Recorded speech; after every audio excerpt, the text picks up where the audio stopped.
नमस्कार, आप देख रहे हैं न्यूज 18 बिहार झारखंड और मैं आपके साथ लक्ष्मी। चंपाई सोरेन से जुड़ी एक बहुत बड़ी खबर सामने आ रही है।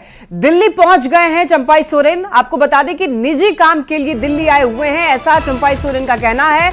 और चंपाई सोरेन ने कहा है कि अभी जहां है वहीं पर है, दिल्ली आना जाना लगा रहता है। आपको बताते चले कि चंपाई सोरेन को लेकर के अटकलें चल रही हैं कि चंपाई सोरेन जेएमएम को छोड़ करके भारतीय जनता पार्टी के साथ शामिल हो सकते हैं। और सिर्फ चंपाई सोरेन ही नहीं बल्कि उनके साथ कई और ऐसे विधायक भी हैं जो कि बीजेपी में शामिल हो सकते हैं, ऐसी अटकलें लगाई जा रही हैं। लेकिन अटकलों पर चंपाई सोरेन ने कुछ भी नहीं कहा है। कोलकाता से दिल्ली पहुंचा हूं, ऐसा उनका कहना है। और कहा है कि दिल्ली में बेटी से मिलने के लिए आया हूं, निजी काम है। हालांकि 3 दिनों के लिए दिल्ली आए हुए हैं। लेकिन बता दें आपको, कहा जा रहा है कि पिछले कई दिनों से चंपाई सोरेन जो हैं वो भारतीय जनता पार्टी के नेताओं से संपर्क में लगातार बने हुए हैं और उनके साथ कई और विधायक हैं जो कि भारतीय जनता पार्टी के संपर्क में लगातार बने हुए हैं। पर है वहीं पर है जी जी हाँ। और अपना निजी काम में दिल्ली आए। देखिए, हमने बोल दिया जहाँ पर अभी है वहीं पर है। और ज्यादा जानकारी देंगे, हमारे साथ झारखंड ब्यूरो जुड़ रहे हैं दिवाकर तिवारी। दिवाकर जी, आपसे ये जानना चाहेंगे चंपाई सोरेन को लेकर जो अटकलें चल रही हैं उस बात में कितनी सच्चाई अभी तक लग रही है, क्योंकि वो पूरी तरीके से इस बात को नकार भी नहीं रहे हैं। देखिए, हमने ये जानकारी दी थी कि वो कोलकाता के रूट से सीधे दिल्ली पहुंच रहे हैं। अब तस्वीर धीरे धीरे साफ होती जा रही है। चंपाई सोरेन जिस कवायद में लगे हुए थे, बीजेपी के नेता जिस कवायद में लगे हुए थे, अब जो है वो बातें बिल्कुल साफ होती जा रही है, तस्वीर साफ होती जा रही है। चंपाई सोरेन भले ही ये कह रहे हैं कि वो रूटीन हेल्थ चेकअप के लिए दिल्ली आए हैं, लेकिन मैं आपको एक पक्की जानकारी दे दूं कि उनके जो राजनीतिक सलाहकार चंचल गोस्वामी है और चंपाई सोरेन के जो 2 बेटे हैं, उन्होंने 3 कमरे बुक कराए हैं। और झारखंड भवन के जो दिल्ली स्थित झारखंड भवन है उसमें 3 दिनों से चंपाई सोरेन के बेटे जो है वहां मौजूद है। उनके दोनों बेटे जो है बीजेपी के नेताओं से कई दौर की बात कर चुके हैं। चंचल गोस्वामी ने बातचीत की, फिर उसके बाद जो है वो सीधे रांची आए। रांची में उन्होंने चंपाई सोरेन से नोबिन हेम्ब्रम की बातचीत कराई। फिर एक एक करके उन्होंने उन नेताओं से बातचीत कराई जो नेता बीजेपी के नेताओं के भी संपर्क में है। तो लगातार जो है ये कवायद चल रही है। और ये मैं बार बार कह रहा हूं कि आज जो है तारीख मुकर्रर हो सकता है कि नहीं है इनके शामिल कराने को लेकर, लेकिन चंपाई सोरेन 2-3 दिन दिल्ली में ही रहेंगे और कवायद चलती रहेगी। चंपाई सोरेन के माध्यम से बीजेपी उन नेताओं से संपर्क करेगी जो प्रारंभिक तौर पे उनसे बातचीत हुई है, बीजेपी में शामिल होने को लेकर उन्होंने हामी भरी है। तो चंपाई सोरेन जो है अभी तक जो जिस कवायद में लगे हुए थे, अब वो दिल्ली पहुंच गए हैं। अब धीरे धीरे वो बीजेपी के काफी करीब आ गए हैं। दिवाकर जी, आपको यहाँ पर रोकना चाहूंगी, फिर लौटूंगी आपके पास। और चंपाई सोरेन ने क्या कुछ कहा है वो बयान एक बार दर्शकों को पहले सुना देते हैं।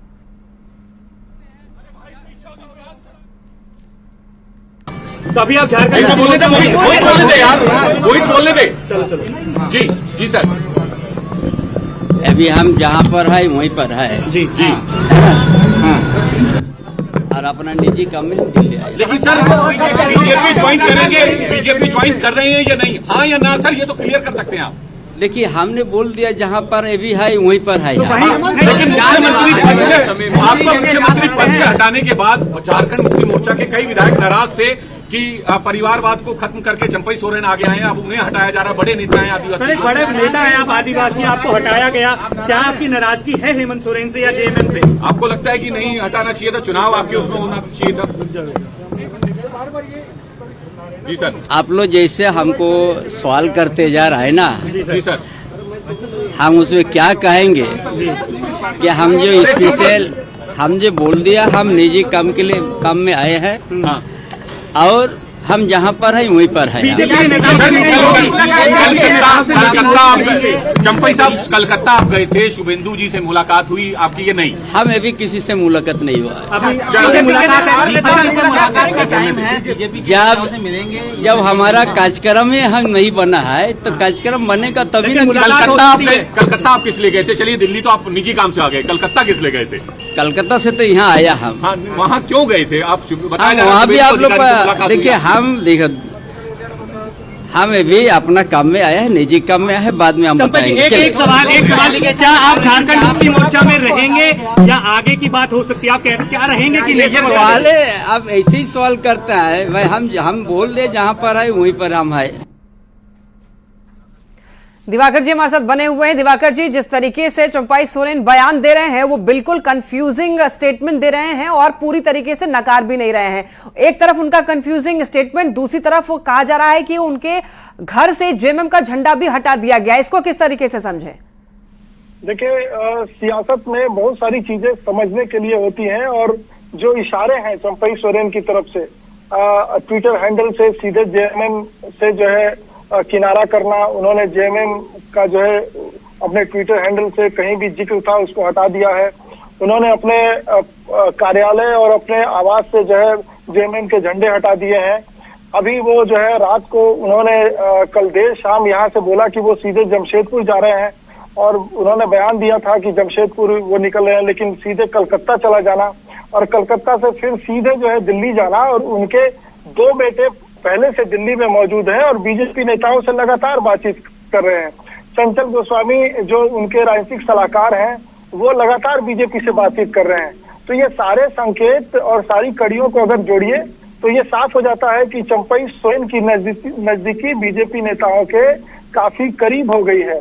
और अब जो है ये केवल समय की बात रह गई है कि किस वक्त जो है चंपाई सोरेन बीजेपी का दामन थामेंगे और उनकी और बीजेपी नेताओं की जेएमएम और कांग्रेस के अन्य विधायकों से या नेताओं से बातचीत हो रही है।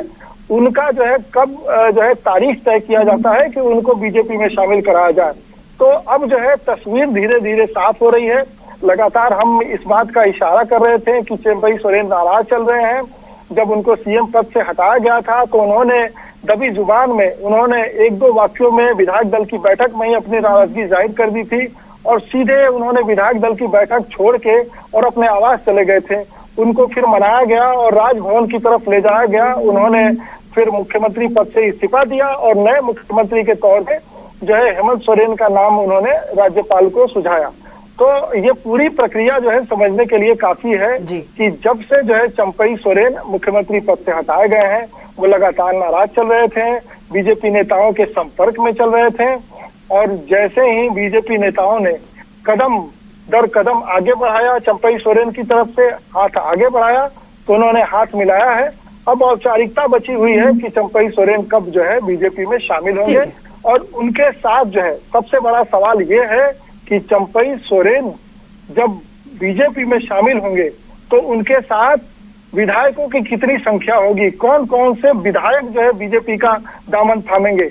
अब ये बस यही सवाल रह गया है। रही बात चंपाई सोरेन की तो वो भले ही राजनीतिक बयानबाजी कर रहे हैं कि वो जहां है वहां रहेंगे, यानी कि बिल्कुल दिवाकर जी देखिए ये उनके जो बयान है वो अभी दर्शकों को सुना रहे हैं और ये बहुत बड़ी सेंधमारी होगी। अगर ऐसा हो जाता है तो जेएमएम में ये सेंधमारी बहुत बड़ी होगी। बहुत शुक्रिया इन तमाम जानकारियों के लिए आपका। और हमारे साथ संवाददाता अविनाश जुड़ रहे हैं, उनके पास चलते हैं।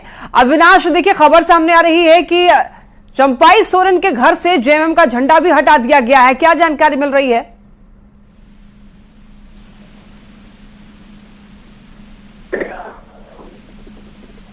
अविनाश, क्या अब तक आवाज पहुंच पा रही है?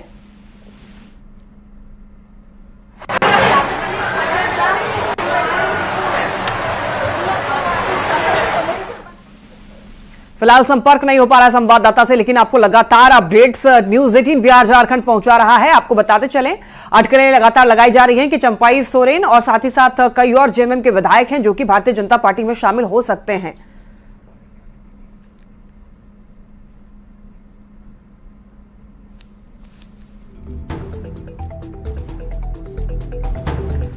आइए अब रुख करते हैं बिहार से जुड़ी खबरों की ओर। गोपालगंज से एक बड़ी खबर सामने आ रही है। सिपाही भर्ती परीक्षा से जुड़ी यह खबर है। सॉल्वर गैंग के 6 लोग हिरासत में लिए गए हैं। कोचिंग सेंटर समेत 3 जगहों पर छापा पड़ा है। आपको बता दें कि बिजली कंपनी का एक ऑपरेटर भी शामिल है। सभी युवकों से पूछताछ करने में पुलिस जुटी है। सदर एसडीपीओ के नेतृत्व में पुलिस की कार्रवाई चल रही है। इलेक्ट्रॉनिक गैजेट समेत कई उपकरण बरामद किए गए हैं। नगर थाना क्षेत्र में पुलिस की यह कार्रवाई।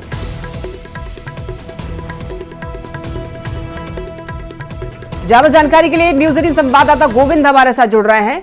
गोविंद, देखिए गोपालगंज से खबर सामने आ रही है कि कुछ सॉल्वर गैंग के सदस्य को गिरफ्तार किया गया है, पूरी जानकारी दीजिए। जी बिल्कुल, बिहार पुलिस की सिपाही भर्ती परीक्षा का आज तीसरा चरण था और तीसरे चरण में गोपालगंज में कुल 9 केंद्रों पर यह परीक्षा हो रही है। और परीक्षा से पहले ही पुलिस को एक इनपुट मिला, जिसमें पुलिस को इनपुट मिला कि सॉल्वर गैंग से जुड़े हुए कुछ सदस्य एक कोचिंग संस्थान में पहुंचे हुए हैं। तो पुलिस ने उस कोचिंग संस्थान की घेराबंदी कर जब छापेमारी की तो 1-2 नहीं बल्कि आधा दर्जन लोगों को हिरासत में लिया गया और इन सभी से पूछताछ की जा रही है।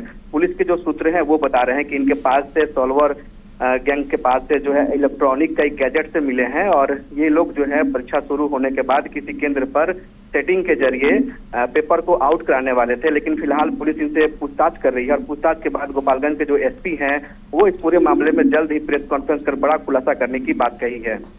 गोविंद, देखिए बिजली कंपनी का एक ऑपरेटर भी इसमें शामिल है, उसका क्या काम है इन सभी में?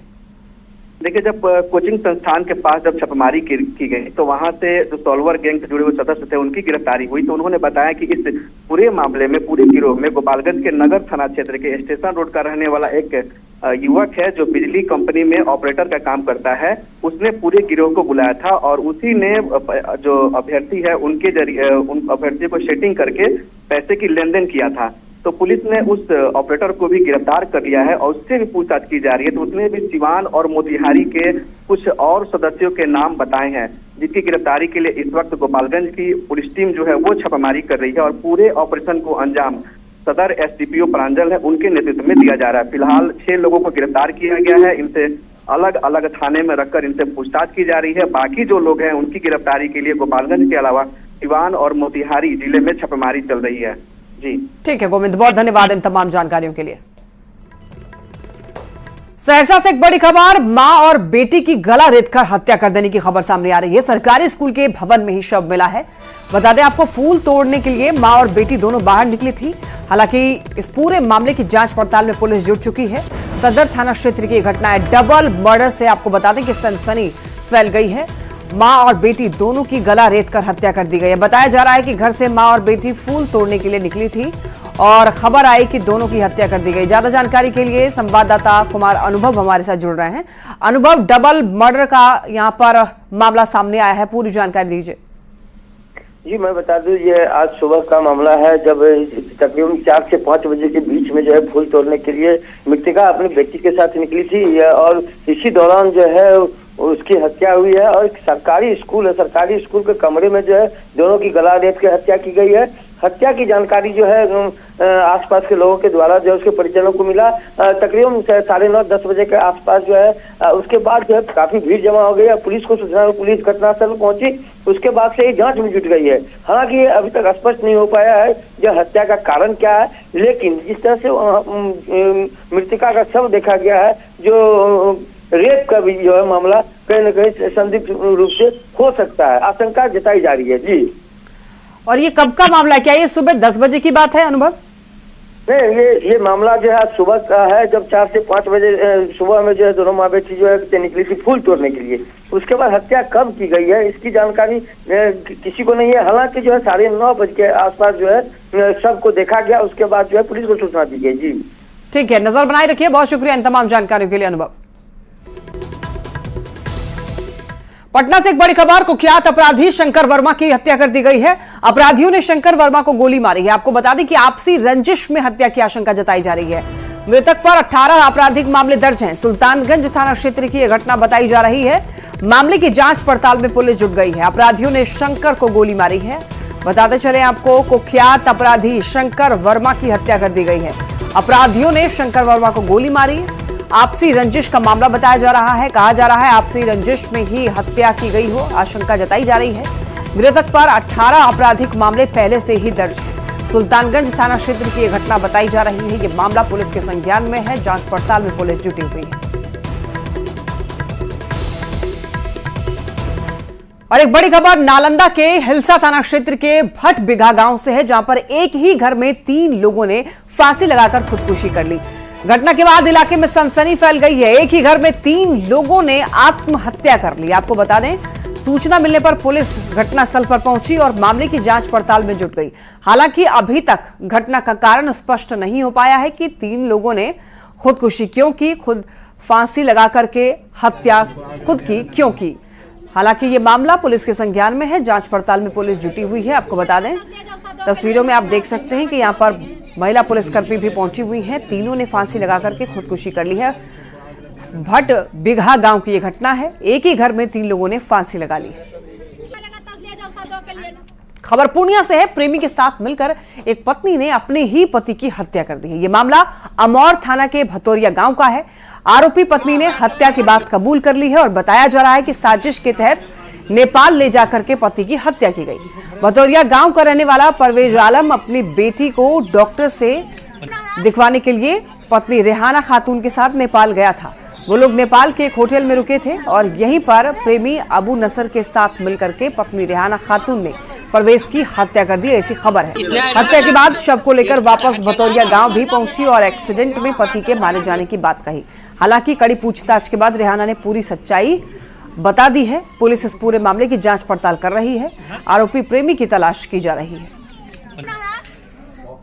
क्या कैसे हुआ, किसने किया? हम दोनों मिलकर किए।